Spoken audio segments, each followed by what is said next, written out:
This next case shows what happens when a cop has to arrest his own daughter for a DUI. Dad. You stop with this shit, you're arrested for DUI. On the 28th of December 2022, you raised her. I don't got no remorse for neither one of you. You raised her. She got a DUI. Evidently, there's something going on at home that the rest of your precinct don't know about that affected your child in a manner where she's a DUI type of individual. a witness had observed a white vehicle strike a traffic light and then quickly drive off. A part of the vehicle's bumper had fallen off in the road after the hit. Around 15 minutes after the call, police located the suspect's vehicle at a gas station across the road, but the driver was the last person they expected. Come back from Applebee's? Yeah, I had a drink. Okay. How old are you? 21. My dad is, Listen, your bumper's in the road over there. Did you just hit that pole? No, I promise I did not. No? The very thing 21-year-old Teresa says is that her dad is an officer with the local PD. Where's your bumper? Where's your bumper? We don't want to hear the rest of that. Explain your bumper if you didn't do it. Where's your bumper? 21-year-old Teresa says is that her dad is an officer with the local PD, possibly hoping that he'd come and get her out of the situation. I know, but the cops at the scene are sure that things are way past that. You left Applebee's. Yeah, I left Applebee's. You cut through the plaza. You came out by Lowe's and Chick-fil-A. Yeah. Did you hit the traffic pole that's right there? No, I did not hit the traffic pole. This part was hanging off already. I hit a deer in Pennsylvania because I go to school in... Do you smoke marijuana recreationally? No, I do not smoke marijuana universally. Universally smoking... Let's cry about it. Let's cry. Let's get daddy over to the Wawa. Marijuana isn't the only part of her story that doesn't make any sense. She's saying that her bumper was already hanging off from an accident in Pennsylvania around 25 miles away. Poor dear. And it just happened to fall off right as another car identical to hers struck a traffic light. But Teresa has a trick up her sleeve that might just get her out of this. At least, that's what she hopes. I hit a Pennsylvania deer. You see this? I hit a deer before this. Let me see. It's like a damn puzzle, boy. It looks like it matches up right there. Damn. Little lion-ass police girl. That's my dad. This piece fell off at the traffic light that you hit, that you knocked over. 670. Do you have another unit? It wasn't a traffic light. It was a deer. Call my dad. He's a sheriff's All right. officer. Hang out. Over the course of just a few minutes, Teresa brings up her dad over 5 times, obviously praying that he'll be able to find a way for her to get out of this. But before he can come to rescue her, the cops are starting to zero in on what really happened and begin to get at least some of the truth from Teresa. Did you drive away because you're scared because you had maybe had one drink and you think you're drunk? Yeah. And you might get arrested, but you don't seem like you're drunk? So you just want to tell us the truth? You know, you had one drink and you took off because you didn't want us to shut your dumb ass up. Tell man. the truth? You're like, yeah. The all of truth that. from Teresa. Did you drive away because you're scared because you had maybe had one drink and you think you're drunk? Yeah. And you might get arrested, but you don't seem like you're drunk? Just like that. So you want to just tell the truth? Yes, I'm telling you the So when after Applebee's, did you hit a traffic pole? You can't miss it. It lights up. It's red, green, and yellow. I hit a curb. You hit I hit a curb. Yeah, you went up the curb, you hit the traffic signal fell down, and you I left. was texting. If you just Okay. call my dad, he would tell you. Well, It's the sheriff's officer, here's the thing. I promise Your dad, the you. sheriff's officer, wasn't driving your vehicle today. In just this one short conversation, Teresa That's it. Your daddy wasn't driving. admits that she did hit something, that she's more intoxicated than they realized, and that she was texting while driving.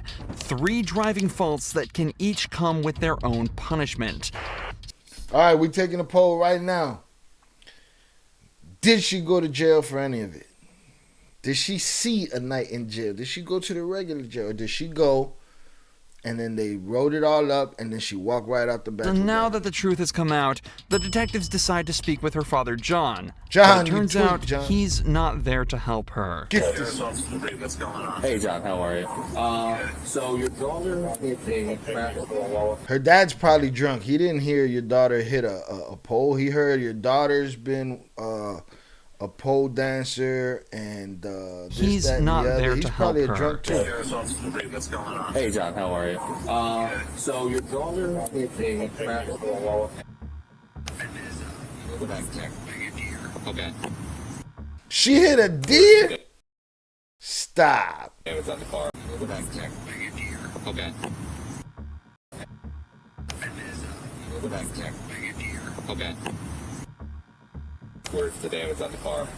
Okay, the damage on the car there, I think it was like the front right bumper. John explains that Teresa did hit a deer earlier All right. and that the damage... So how possible could this be? And maybe this could be true. This could be absolutely possible. The damage was from the deer.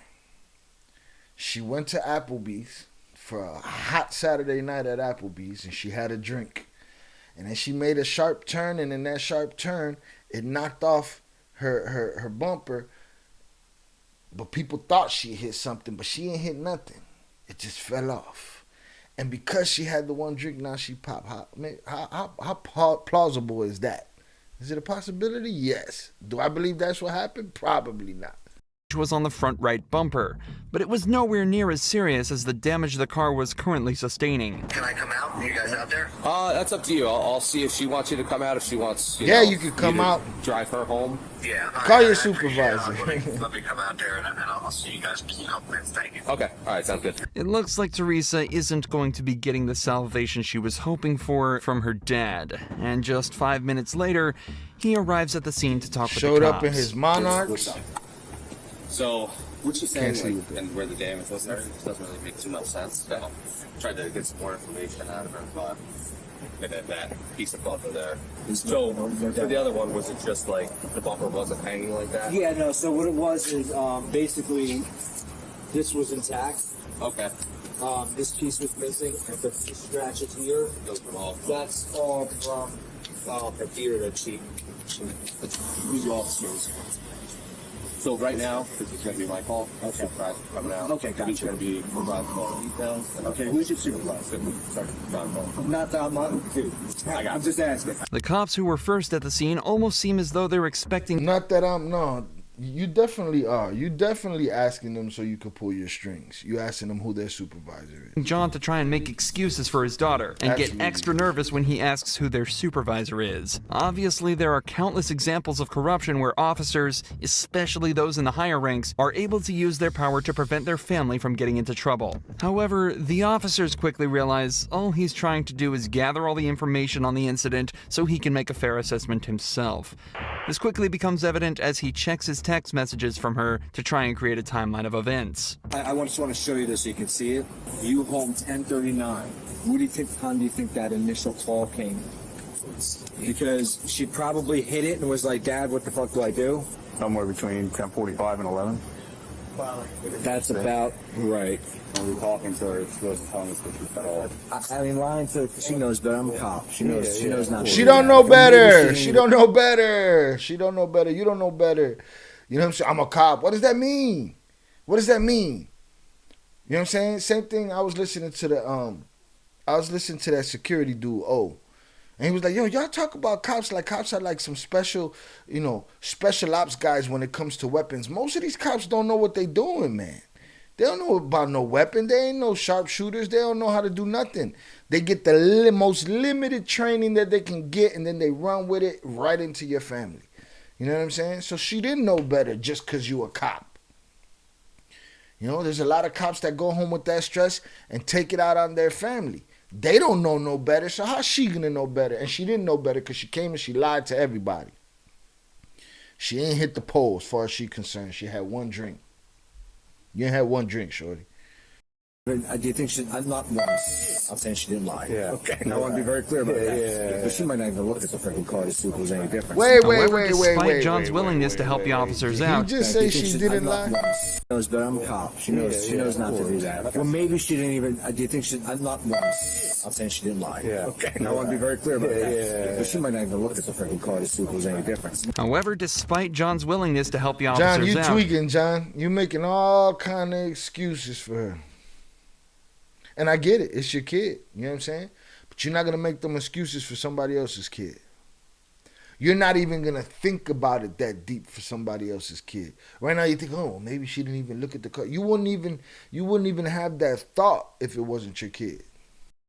the sergeant at the scene asks him not to get involved. Officer often asked to avoid dealing with family members for impartiality. However, despite John's willingness to help the officers out, the sergeant at the scene asks him not to get involved, so to guarantee the integrity of the investigation. So far, everything other than Teresa's conduct has been perfect and is a great example of proper policing. So, it's back to focusing on what Teresa had mentioned earlier. She says she'd only had one drink at Applebee's, but it's starting to seem as though she may be a little more drunk than they realized. Suspicions that were only confirmed after some field sobriety tests. In front of her daddy. They should have put daddy right there in front of her. They should have done her like a baby when they're learning to walk. Now walk to your daddy. Okay, now walk back. Whee! That's what they should have did with her. They realized. Suspicions that were only confirmed after some field sobriety tests. And everything that happened today, alright, I don't think that you were okay to take the operator from the vehicle. Dad! So, Daddy! Help me! Dad! They're taking me. Damn right they're taking you. Where's my dad? oh, your dad's right over He here. went home. He ain't got time for your shit. You stop with this shit. Get in the car. What you crying for?